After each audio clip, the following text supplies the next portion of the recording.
जितनी भी जातियां हैं इन उपजातियों को तोड़ करके एक ही नीचे आना है। और अहिरवार संघ का जो ये अधिवेशन है, ये अधिवेशन में हमारी मुख्य डिमांड यही है, या तो राजस्थान में आप अहिरवार को मान्यता दे दो कि वो चमार की जगह अहिरवार दिख सकता है, उसको अनुसूचित जाति मान्यता मिलेगी, या फिर चमार को ये छूट दे दो, उसमें ये दे दो कि भाई चमार ऑलरेडी अनुसूचित जाति में आता है, लेकिन वो क्योंकि हमारे बच्चों को नीचे देखने के लिए मजबूर करता है, जब स्कूल में जाता है तो चमार अगर लिखा हो और एक मेघवाल अगर लिखा हुआ है तो मेघवाल भी अपने आप को पंडित से कम नहीं समझता।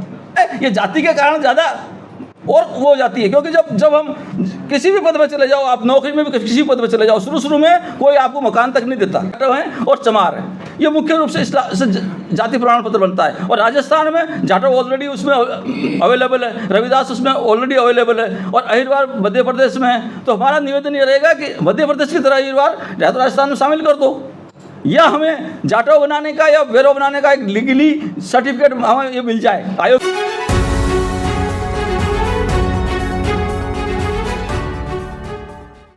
मैं रेलवे में नौकरी करता हूँ, सीनियर इंजीनियर हूँ, और मेरा करीब मैंने सभी आयोगों में, एससी आयोग में, महिला आयोगों में, सब में चिट्ठियाँ लिखी है, और उन लोगों से मेरा 1-to-1 काम भी हुआ है, और मैंने वो चीज़ें करवाई है आयोग के माध्यम से। लेकिन कुछ समय से, पिछले 10-12 सालों से आयोग की धार में जो वो पैनापन था वो ख़त्म हो गया है। और हमारी जो सबसे बड़ी जो डिमांड है वो आयोग से यही है, चाहे अहिरवार समाज संघ हो, चाहे जाटव हो, चाहे चमार हो, चाहे रविदास हो। माननीय जो हमारे बाबा साहब डॉक्टर भीमराव अम्बेडकर जी थे, जब उन्होंने संविधान की अवधारणा की थी, जब उन्होंने जो अनुसूचियाँ बनाई थी, अनुसूचित जाति के लिए जो सूची बनाई थी जिसमें जितनी जातियाँ आई थी वो सब एक जाति थी। ध्यान देना इस बात को लेकर के, अनुसूचित जाति की केवल एक सूची थी, और जब हमारे पास सर्टिफिकेट बन जाता है तो हमारी एक जाति रह जाती है, अनुसूचित जाति। इसी प्रकार से एक और जाति अनुसूचित जनजाति वो तरह बन जाती है। और उन जो आयोग का जो गठन था वो मात्र इसी चीज़ को लेकर के था कि हम आज जातिवाद तोड़ेंगे और केवल एक जाति रहेगी। लेकिन आज देखने में ये आ रहा है कि यदि हम किसी उपजाति को हमारे डॉक्यूमेंट में, हमारा जो जो ज़मीन के कागज़ हैं, या हमारा जो जैसे उसमें एक घृणित नाम जो लिखा हुआ है, जैसे चमार लिखा हुआ है, किसी का भंगी लिखा हुआ है, किसी, तो हमारा जो अहिरवार है उनके मोस्टली चमार लिखा हुआ है। जब हम उस चमार को लेकर के पटवारी से या तहसीलदार से या कलेक्टर से इस बात के लिए जब बहस करते हैं कि जब आप संविधान की बात करते हो और बाबा साहब ने जो लिस्ट बनाई थी उसमें केवल एक जाति है, सारी उपजातियाँ अनुसूचित जाति के अंदर आती है, तो उस जाति का सर्टिफिकेट अनुसूचित जाति के नाम से क्यों नहीं बनता, और क्यों उसमें उस उपजातियों के ऊपर खास तौर से फोकस किया जाता है। हम अगर इस बात को अगर हम क्लियर करवा दें, माननीय अध्यक्ष ये सदस्य महोदय हैं, एससी आयोग से भी हम अपनी बात को पहुंचाएंगे। वहाँ हमारी जो मुख्य पीड़ा वो है कि या तो हमारी जो जाति है उसको आप अनुसूचित जाति की लिस्ट में डाल दें, या अनुसूचित जाति की कोई भी जाति जिसका हम सर्टिफिकेट बना रहे हैं उस किसी भी संगठन को ये हक नहीं होना चाहिए कि वो हमें ये कह सके कि भाई ये जाति तो अनुसूचित जाति में आती ही नहीं है। भाई जब चमार आ रहा है तो चमार की उपजाति ऑटोमेटिक अनुसूचित जाति में आ रही है। जब हमारे चमार के नाम से हमारा सर्टिफिकेट बना हुआ है तो हम अगर सम्मानजनक सूचित जाटव से, रविदास से, भेरवा से या किसी से बनवाना चाहते हैं तो किसी को क्यों दिक्कत होना चाहिए। ये माननीय आयोग के सामने मेरी पीड़ा है, और हम आयोग के सामने ये रखेंगे, क्योंकि जब तक हमारा, या तो आप हमारा रजिस्ट्रेशन करवा दो अहिरवार या अहिरवाल के नाम से, है ना, अगर वो नहीं होता है तब तक हमें अनुमति दे दो। तो मैं सर एक मिनट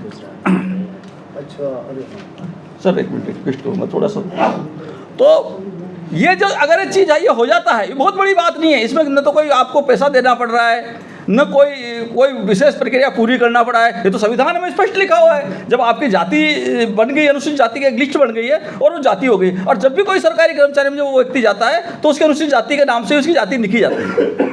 तो फिर एक आदमी जो भेरवा है, कबाड़ी है, मेघवाल है, एरवाल है, चमार है, रेदास है, वो कोई भी है, अगर वो अपना वो उपजाति अगर बदलना चाहता है तो इसमें किसी को तकलीफ क्यों होना चाहिए, क्योंकि वो तो बेनिफिट पॉलिसी ले रहा है। है ना। और संविधान में व्यवस्था है कि जब हमारी एक जाति, तो हम क्या कर रहे हैं, हम जाति तोड़ नहीं रहे हैं, जाति बढ़ा रहे हैं। तो जो जाति व्यवस्था है, इस जाति को तोड़ने का जो सबसे है कि हम केवल आयोग को ये कैसे हम डिमांड करते हैं कि अनुसूचित जाति केवल एक ही जाति हो, और उस अनुसूचित जाति अगर उसको चमार के नाम से मिल गया है तो वो दूसरा नाम अगर लिखा गया है तो उसको ये न माना जाए कि इसका सर्टिफिकेट इनवैलिड हो गया। और ये समस्याएं आ रही है और मीडिया इसको बहुत बड़ा चढ़ा के तैयार करता है, अरे साहब ये जाति तो इसमें आती ही नहीं है ना। और कई बार ये देखने को मिलता है कि जब मान लो चमार है तो चमार के एक लड़के ने को कम जाति का बेरवा बना लिया, एक ने जाटो बना लिया, एक ने अहिरवार बना लिया, वो सर्टिफिकेट 3 बेटों के 3 नाम से बन गए। तो वो कहेंगे भाई इसका एक भाई का जब अहिरवार हो तो जाटो कैसे हो गया और जाटो वाला चमार कैसे हो गया। अरे जो रविदास जी ने, जो गुरु महाराज ने हमारे ने कहा था, संत रविदास जी ने कहा था कि जो जितनी भी चमार है सब रविदास जी से आए हैं, और जितनी भी अनुसूचित जाति, मैं तो ये कहता हूँ जितनी भी अनुसूचित जाति है वो सारी की सारी जो है वो चमार से ही निकली है। लेकिन क्या हुआ कि हम जो है हमारे के भैया रात में जूते मार लो, दिन में मत मारना, मतलब कि आप जब मैं अकेला हूं तो तुम कुछ चमार चमार कुछ भी कर लो, और मलाई भी खाऊंगा मैं बाबा साहब का दिए गए संविधान की उस जाति से, लेकिन जहाँ जाति के नाम आएगा तो वहाँ पर क्या मैं आंखें बंद कर लूँगा। और हमारे साथ जो अन्याय होने का कारण ये भत्ते साहब ने बहुत अच्छी बात कही थी, हमारे साथ जो अन्याय हो रहा है, अन्याय का मुख्य कारण यही है कि हम अपने आप को छिपाते हैं। और जब तक हम अपने आप को छिपाते रहेंगे, जब तक आप लगातार पिटते रहेंगे, आपको कोई बचाने नहीं आएगा। कोई सरकार, आप प्रधानमंत्री अपना बना दो, आप राष्ट्रपति अपना बना दो, फिर भी आज अभी भी राष्ट्रपति आपका होते हुए भी कितना अन्याय हो रहा है। इसलिए हमें सबको, ये जितनी भी जातियां हैं, इन उपजातियों को तोड़ करके एक ही नीचे आना है। और अहिरवार समाज संघ का जो ये अधिवेशन है, ये अधिवेशन में हमारी मुख्य डिमांड यही है, या तो राजस्थान में आप अहिरवार को मान्यता दे दो कि वो चमार की जगह अहिरवार दिख सकता है, उसको अनुसूचित जाति मान्यता मिलेगी, या फिर चमार को ये छूट दे दो, उसमें ये दे दो कि भाई चमार ऑलरेडी अनुसूचित जाति में आता है, लेकिन वो क्योंकि हमारे बच्चों को नीचे देखने के लिए मजबूर करता है, जब स्कूल में जाता है तो चमार अगर लिखा हो और एक मेघवाल अगर लिखा हुआ है तो मेघवाल भी अपने आप को पंडित से कम नहीं समझता। क्यों? क्योंकि उसका सम्मानजनक लिखा हुआ है, और बेचारे हमारे चमार लिखा हुआ है, जबकि दोनों एक ही बाप की संतान है ना। और वो बड़े गर्व से कहता है कि साहब इन्होंने तो जो मेघवाल नाम से सर्टिफिकेट बनवा लिया, ये गलत है। भाई गलत कैसे हुआ? जब चमार एससी में है और मेघवाल भी चमार ही है और जाटो भी चमार ही है, जब रेगर भी चमार ही है, तो फिर क्यों नहीं उसको जो है इस पीड़ा का सामना करना पड़े, उसको ये पीड़ा का सामना नहीं करना। इसलिए मेरा विशेष तौर से अनुरोध है, कल हम इसका मांग पत्र भी देंगे। एक दूसरी चीज़ है आर्थिक असमानता। अब हम सोचते हैं, हम कहते हैं कि साहब नौकरी जिसको मिल गई ना उसके साथ जातिवाद नहीं होता। कौन कहता है भाई? सबसे ज़्यादा जातिवादी वही होती है, वो तो बंधुआ गुलाम है। जो कर्मचारी चाहे कलेक्टर बन जाओ ना, IAS बन जाओ, क्या है, वो तो बंधुआ गुलाम है। एक अगर मान लो एक पैसे वाला आदमी, आर्थिक रूप से मजबूर आदमी है, और अगर उसके पास पैसा है तो पीढ़ी दर पीढ़ी उसको वो मिलता चला जाएगा। और आप कलेक्टर का बेटा है, कल नौकरी नहीं लगेगा तो वापस जमीन पा जाएगा, वो अभी वो चमार का लड़का कहलाएगा। इसलिए जो आर्थिक रूप से हमारे को जो असमानता है, उस असमानता पर भी हमें बात करना पड़ेगा। और ये जो आर्थिक असमानता है, ये जाति के कारण ज़्यादा और वो हो जाती है, क्योंकि जब हम किसी भी पद में चले जाओ, आप नौकरी में भी किसी पद में चले जाओ, शुरू में कोई आपको मकान तक नहीं देता। जब आप एक सिटी में जाके सीधा बोल दो कि मैं चमार हूँ, तो आपको कोई मकान तक देने को तैयार नहीं होता। वो तो ठीक है बाबा साहब, जैसे कुछ लोगों के पास पैसा आ गया, नौकरी लग गई, उन्होंने शहरों में मकान बना लिया, तो आज हम भी देते हैं। आज मेरे पास पीड़ा आता है, मैं सबसे ज़्यादा मेरे पास कौन रहता है? चमार रहता है, भंगी रहता है मेरे मकान में। मेरे पास मकान है, 3-4 मकान में किराएदार आते हैं, तो मेरे पास चमार भंगी आते हैं। और वही मेघवाल कहेगा यार तुमने तो इन्हों भंगियों को मकान दे रखा है। What is this?